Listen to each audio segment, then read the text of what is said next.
The vast emptiness of space held no mercy, and Yeonju embodied that cold, merciless void. Her ship moved like a silent predator through the star-speckled darkness, each engine pulse a whisper of potential destruction. The Krellin warrior had never known warmth, never understood compassion. Her entire existence was a calculated equation of survival and elimination.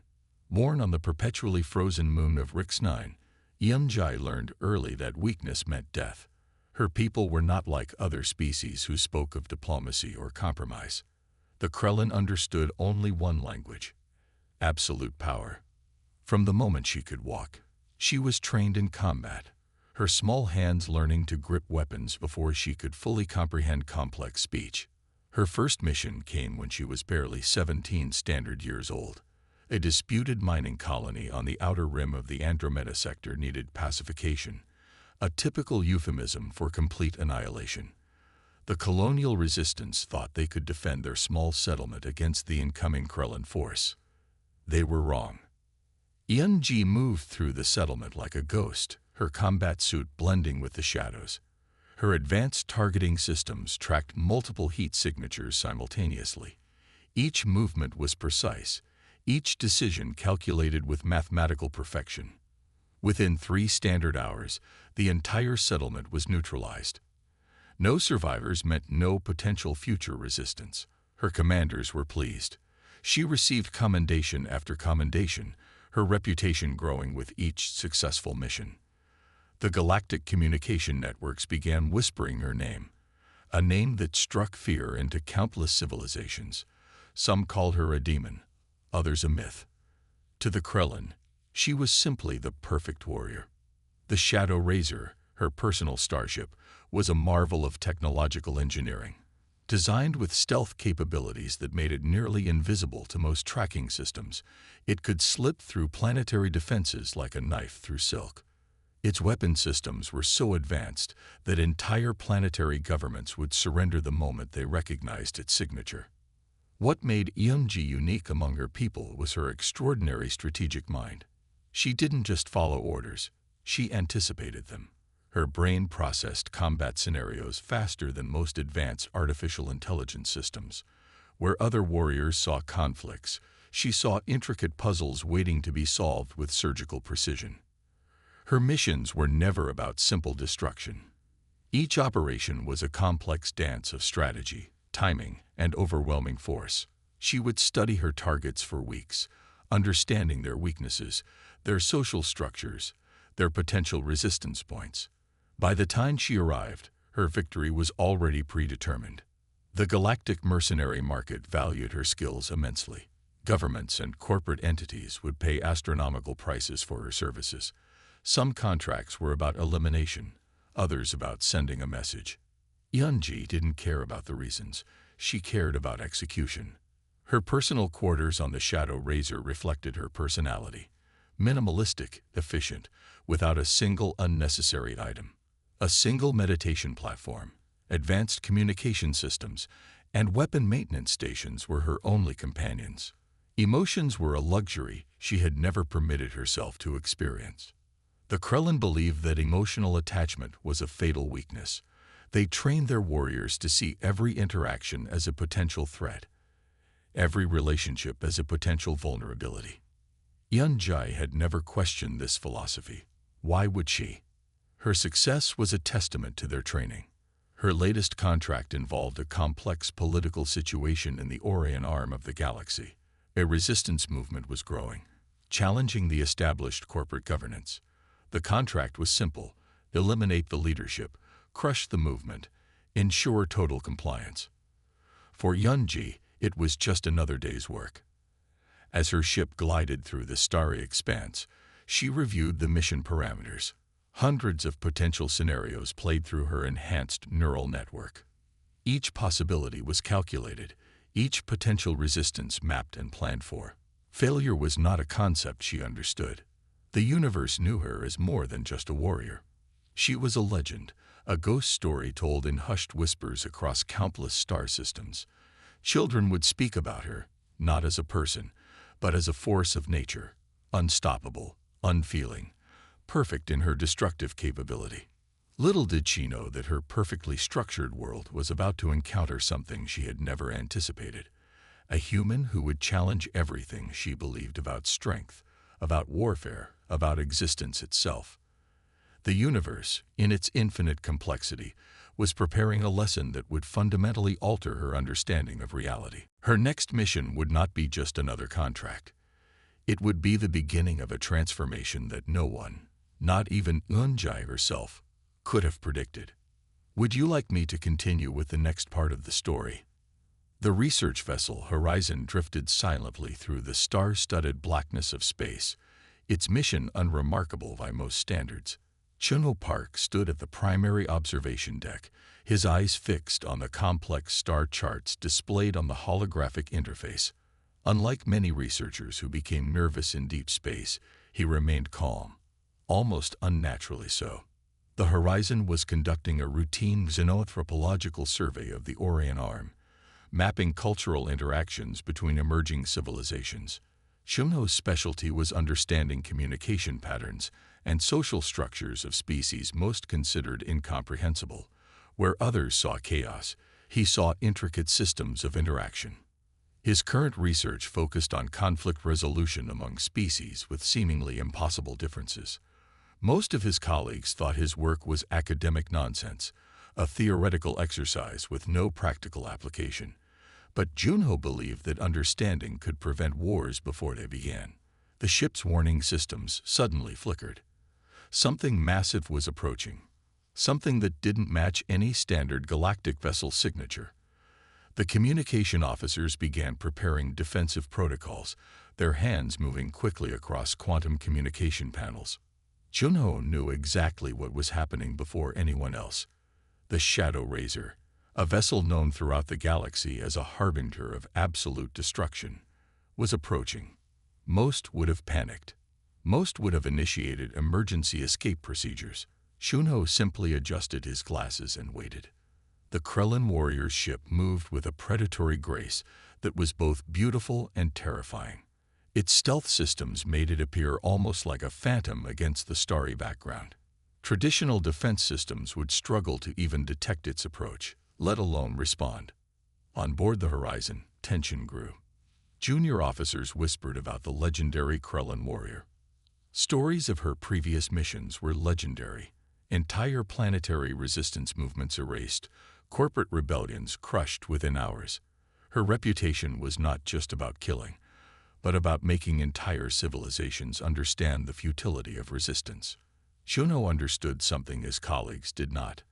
Every conflict, no matter how violent, had a communication pathway. Every species, no matter how seemingly ruthless, had underlying logic. The Krellin were not monsters.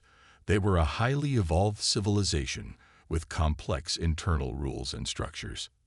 When direct communication was established, most would have shown fear. Chunho showed curiosity. His communication approach was soft, almost gentle, requesting dialogue instead of presenting threat. The communication officers looked at him like he had lost his mind. The initial exchange was brief. Mathematical coordinates were shared, standard communication protocols established. But something in Chunho's approach was different. He didn't present as a threat. He presented as a student, someone wanting to understand rather than defend. The Krellin warrior on the other end, Eunji, would have typically terminated such a communication immediately. Unnecessary dialogue was a weakness in her operational protocols. But something in Chunho's communication patterns was unusual. He spoke about cultural exchange, about the beauty of understanding different perspectives. His language was technical yet philosophical, precise yet open. He shared complicated ideas as if they were simple observations, breaking down complex concepts into easily digestible pieces. Chunho's research had prepared him for this moment. He knew that true communication wasn't about winning, but about creating a bridge of understanding. The Krellin valued efficiency, logic, and clear communication. He would speak their language, but with a human touch. As the communication continued, something unexpected began happening.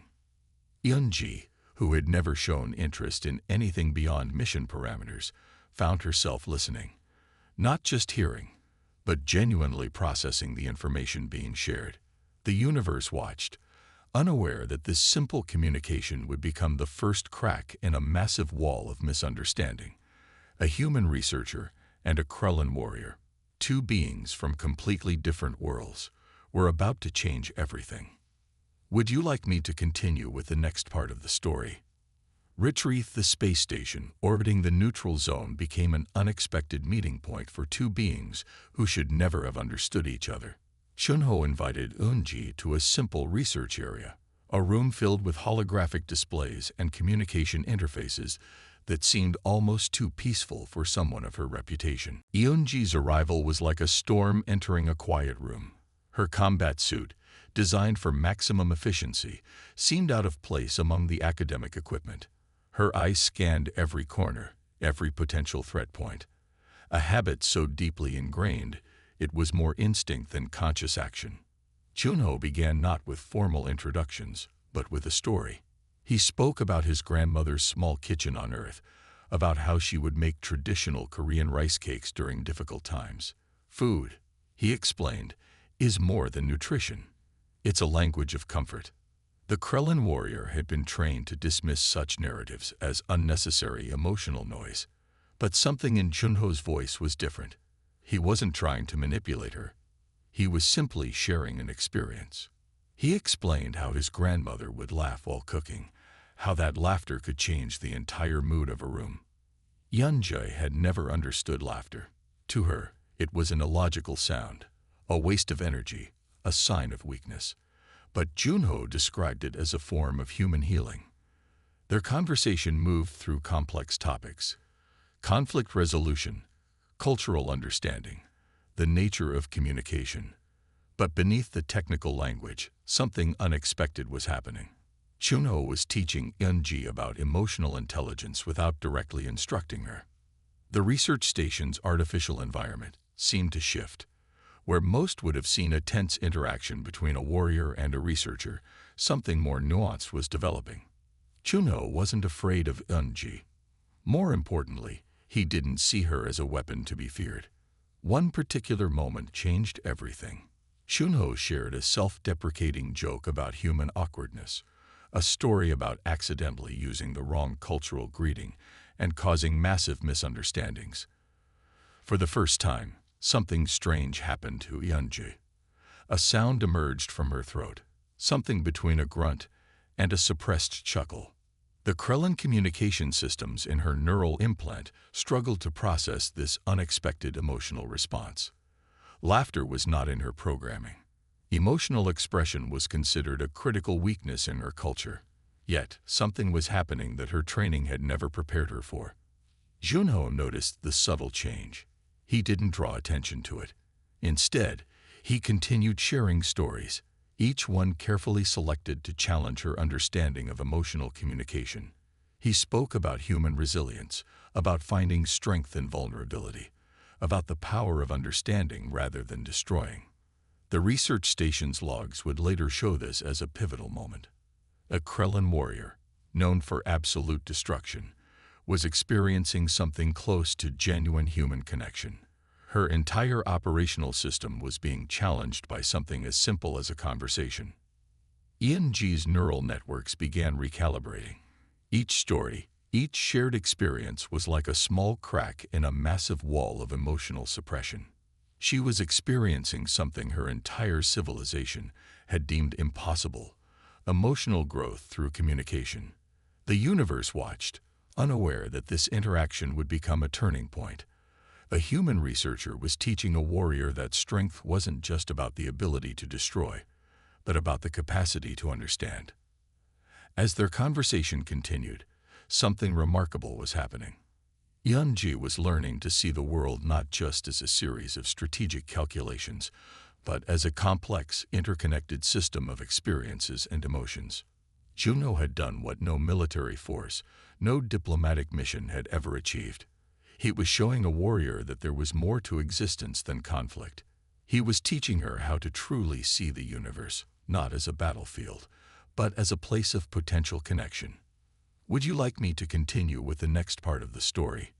Retrieve the diplomatic station Omega-7 hung in space like a delicate crystal, a neutral meeting point for civilizations that would have previously only communicated through warfare. Yunji arrived not as a weapon, but as a negotiator, a transformation that would have been impossible mere months earlier. The conflict seemed impossible to resolve. Two planetary systems, each with generations of hatred and complex territorial disputes, had been preparing for total war. Traditional diplomatic channels had failed repeatedly. Military intervention seemed the only remaining option. Yunji's approach was unlike anything the diplomatic corps had ever witnessed. She didn't arrive with weapons or threats. Instead, she brought understanding. Her presentation broke down the conflict not as a military problem, but as a complex social misunderstanding. Junho watched from an observation deck, his heart racing with a mixture of hope and uncertainty. He had guided her, but the final steps were hers alone. The transformation from a warrior of destruction to a bridge of understanding was complete. Her communication strategy was brilliant. She didn't minimize the pain of either civilization. Instead, she highlighted their similarities. Shared cultural practices, similar economic challenges, mutual technological developments that had gone unrecognized. Where previous negotiations had focused on differences, she focused on connections. The representatives from both planetary systems were confused. They had expected a military intervention, a show of force. Instead, they received a nuanced analysis that exposed the complex web of misunderstandings that had driven their conflict. For the first time, Yunji spoke about her own transformation. She shared her journey from a warrior who saw only conflict to someone who understood the power of communication. Her story became a living example of how understanding could replace destruction. The negotiation lasted 3 standard days. Where previous attempts had collapsed within hours, this session continued with increasing complexity and mutual respect. Junho watched as Yunji used every lesson he had taught her: patience, empathy, strategic listening. Her first genuine laugh echoed through the diplomatic station. It was unexpected, raw, completely unfiltered. The sound was so human, so real that it momentarily stopped all conversations. A warrior who was once feared across multiple worlds was now bringing people together through understanding. The treaty that emerged was more than a political document. It was a blueprint for mutual cooperation, a path to shared development that no one had previously imagined possible. Two civilizations that would have destroyed each other were now planning joint scientific missions. Junho felt something close to pride. He hadn't created this transformation. He had simply provided a window of possibility. Yunji had walked through that window, becoming something entirely new. The Krellin High Command watched the proceedings with a mixture of confusion and growing understanding. Their most successful warrior had accomplished more through communication than through 1,000 military campaigns. She was rewriting their entire understanding of conflict resolution. News of her actions spread quickly across galactic communication networks. She was no longer just a warrior to be feared. She had become a symbol of potential, of the possibility of change. Civilizations that had seen her as a threat now saw her as a potential ally. Her ship, the Shadow Razor, was now a diplomatic vessel. Its weapon systems remained, but they were no longer the primary feature. Now it carried the potential for communication, for understanding. A weapon of destruction had become a bridge of connection. The universe watched this transformation, a single individual challenging entire systems of thought. Yunji had discovered something more powerful than destruction: the ability to see beyond immediate conflict, to understand the complex humanity in every being.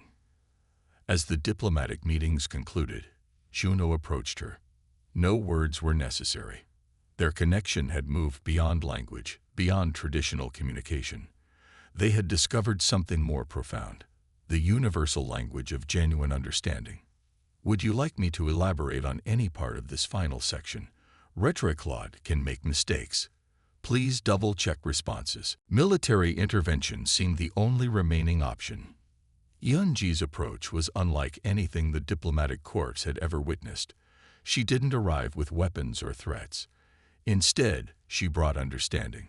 Her presentation broke down the conflict not as a military problem, but as a complex social misunderstanding.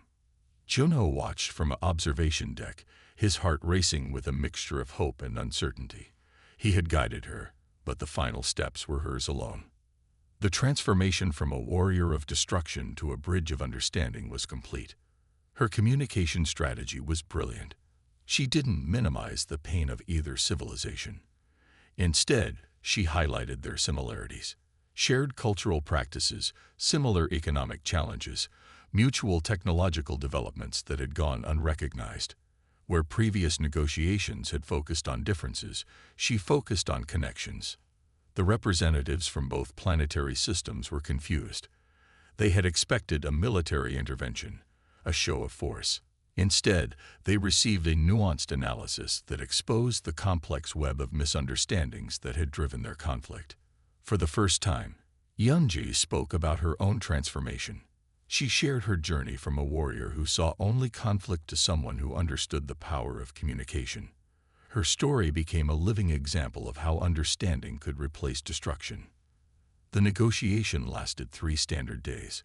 Where previous attempts had collapsed within hours, this session continued with increasing complexity and mutual respect. Chunho watched as Eunji used every lesson he had taught her: patience, empathy, strategic listening. Her first genuine laugh echoed through the diplomatic station. It was unexpected, raw, completely unfiltered. The sound was so human, so real that it momentarily stopped all conversations. A warrior who was once feared across multiple worlds was now bringing people together through understanding. The treaty that emerged was more than a political document. It was a blueprint for mutual cooperation, a path to shared development that no one had previously imagined possible. 2 civilizations that would have destroyed each other were now planning joint scientific missions. Juno felt something close to pride. He hadn't created this transformation. He had simply provided a window of possibility. Yunji had walked through that window, becoming something entirely new.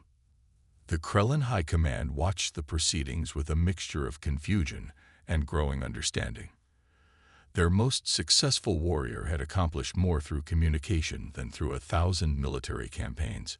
She was rewriting their entire understanding of conflict resolution. News of her actions spread quickly across galactic communication networks. She was no longer just a warrior to be feared. She had become a symbol of potential, of the possibility of change. Civilizations that had seen her as a threat now saw her as a potential ally. Her ship, the Shadow Razor, was now a diplomatic vessel. Its weapon systems remained, but they were no longer the primary feature. Now it carried the potential for communication, for understanding. A weapon of destruction had become a bridge of connection. The universe watched this transformation, a single individual challenging entire systems of thought. Yunji had discovered something more powerful than destruction: the ability to see beyond immediate conflict, to understand the complex humanity in every being. As the diplomatic meetings concluded, Juno approached her. No words were necessary. Their connection had moved beyond language, beyond traditional communication. They had discovered something more profound: the universal language of genuine understanding. Would you like me to elaborate on any part of this final section? Retroclaude can make mistakes.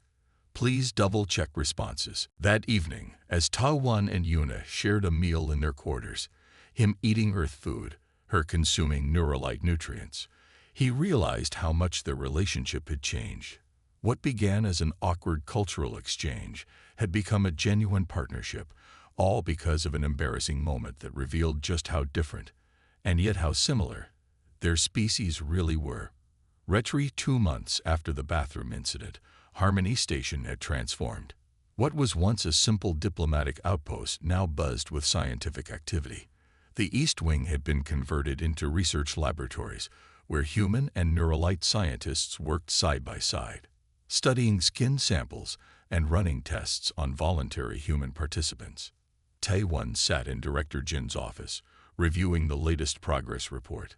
The director looked pleased as she scrolled through the data on her tablet.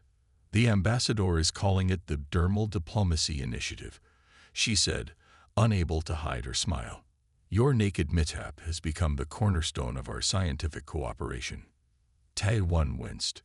I wish everyone would stop referring to it that way. History rarely remembers our dignified moments, Jin replied.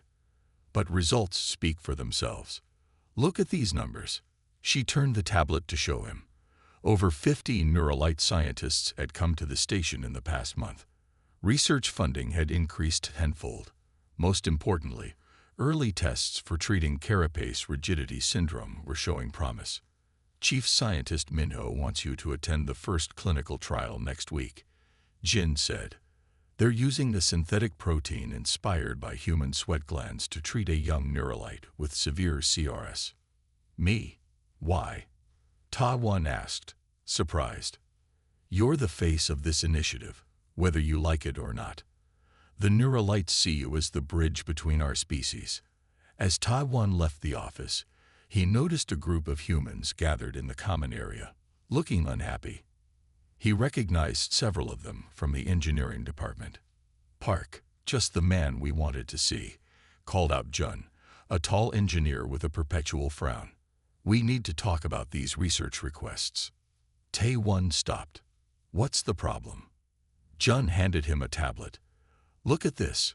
They want skin samples from 30 more human volunteers. They're asking for sweat collection during exercise. Some scientists even requested to observe humans bathing. That last request was denied immediately, Tae-Won said, scanning the document. But it was made in the first place, Jun exclaimed. We're not lab specimens. We're engineers, diplomats, maintenance workers. We didn't sign up to be studied like animals in a zoo. Other humans nodded in agreement. Tae-Won could see their frustration was genuine. I understand your concerns, he said carefully. I'll speak with the research team about respecting personal boundaries. It's more than that, said another engineer named Hyun. The Neuralites look at us differently now. They stare at our hands, our faces. Yesterday one asked if he could touch my arm to feel the hair. It's uncomfortable. Tae-Won promised to address their concerns and continued toward his quarters, his mind troubled. The scientific breakthrough was important, but he hadn't considered how it might affect daily life for humans on the station. When he entered his living space, he found Yuma engaged in a video call with several high-ranking Neuralites. Her colors were bright with excitement, but she quickly ended the call when she saw him. Officer Park, I have excellent news, she said. The High Council has approved full funding for the Joint Research Initiative, and they want to honor you with the Order of Scientific Cooperation, the highest award a non-Neuralite can receive. That's unexpected, Tae-Won replied, still distracted by the engineer's complaints. Yuma noticed his subdued reaction. You seem troubled. Has something happened? Tae-Won explained the concerns of the human crew members. Yuma listened carefully, her colors shifting to a thoughtful blue. I see, she said when he finished. We have been insensitive. In our excitement over the scientific discovery, we forgot that humans have different concepts of privacy and dignity. It's not just that, Tae-Won added. Some humans feel reduced to their biology, like the only interesting thing about them is their skin. Yuna's colors darkened. This was not our intention. For us, biological information is sacred. Sharing it is an act of profound trust and intimacy. That's precisely why there's a disconnect, Tae-Won explained. What feels respectful to Neuralites feels invasive to humans. Yes, or sometimes strong emotions like fear. Minho's colors pulsed with excitement. And your perspiration system. It releases water through the skin to cool your body. That's right. We call it sweating. The Neuralites in the room all displayed color changes indicating strong emotion. Ambassador Vox turned to Director Jin. Your species has evolved with direct environmental adaptation capabilities that are automatic and immediate. This is extraordinary. Director Jin looked pleased but confused. Don't Neuralites have similar adaptations? No, Minho explained. Our carapace protects us. but it changes slowly. We cannot rapidly adjust to environmental conditions. We must either endure or leave unsuitable environments. One of the other Neuralite scientists spoke up. For generations, we have suffered from a condition called carapace rigidity syndrome. It prevents proper adaptation to environmental changes and affects 1 in 50 Neuralite children. Your skin's adaptability might hold the key to treatment. Tae-Won began to understand why his shower incident had caused such excitement. You think studying human skin could help Neuralite children? Potentially, Minho said. The principles behind your automatic responses could revolutionize our medical approach to CRS. After the meeting, a formal research agreement was drafted. Human and Neuralite scientists would work together to study dermal adaptability, with the goal of developing treatments for carapace rigidity syndrome. Back in their quarters, Yuna seemed different, more animated than Tae-Won had ever seen her. "You've been promoted?" Tae-Won asked, noticing an additional marking on her official insignia. "Yes," she said, her colors bright with pride. "I am now classified as a senior cultural discovery specialist. My accidental observation has been deemed the most significant xenobiological discovery of the past 5 years." Tae-Won couldn't help but laugh. "All because you walked in on me in the bathroom." "It illustrates an important principle in scientific discovery," Yuna said seriously. "Major breakthroughs often occur through unexpected observations rather than planned experimentation." Over the following days, Harmony Station buzzed with activity. A special research team arrived from Earth, bringing equipment for detailed study of human skin characteristics.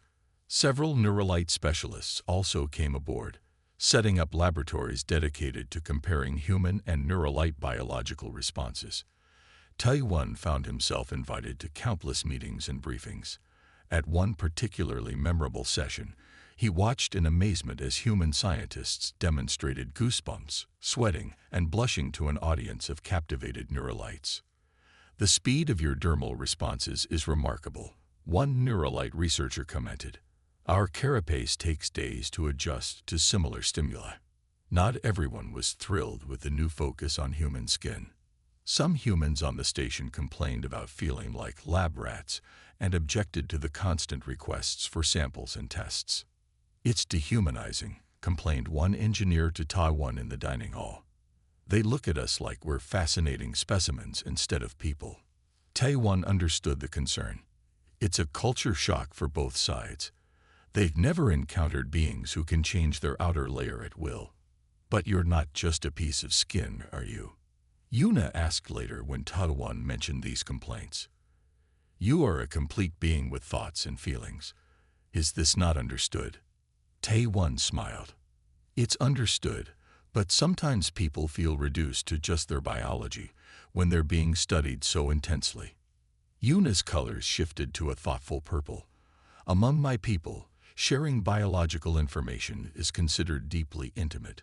Perhaps this is why humans feel uncomfortable. You are sharing something that, for us, would only be shared with family or medical practitioners." This perspective helped Tae-Won develop new guidelines for the research initiative, ensuring that human participants felt respected rather than objectified. By the end of the month, preliminary research results were promising. The Neuralite team had identified several mechanisms in human skin that might be adapted to help children with carapace rigidity syndrome.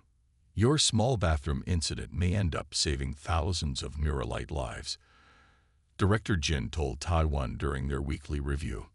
"I never imagined being seen naked would lead to diplomatic success," Tae-Won admitted. "Diplomacy works in mysterious ways," Jin replied with a smile. "Sometimes the most human moments create the strongest bonds between species." Yes, the concept of completely removable artificial coverings is unknown among my people. We have decorative additions to our carapace, but nothing that fully covers or replaces it. Tae-Won considered this as he sipped his coffee. No wonder Yuna had been so shocked. "I suppose you can discuss the scientific aspects, but please be discreet about the circumstances." "Of course. The accidental nature of the observation will remain private." As Tae-Won hurried out the door toward his meeting, He had no idea that this awkward bathroom encounter would soon become the talk of the entire station, not as a scandal, but as a scientific breakthrough that would transform human neuralite relations forever. Behind him, Yuna immediately activated her communication device. "Connect me to Chief Scientist Minnow," she said urgently. "I have made a discovery about humans that changes everything we thought we knew." Retri Taewon's presentation to the Neuralite delegation went well, but he couldn't ignore the strange atmosphere in the room. Several of the Neuralite officials kept staring at him with unusual intensity. Their skin colors shifted to deep blue whenever he spoke directly to them, the same color Yuna had displayed in the bathroom earlier. When the meeting ended, Director Jin pulled him aside.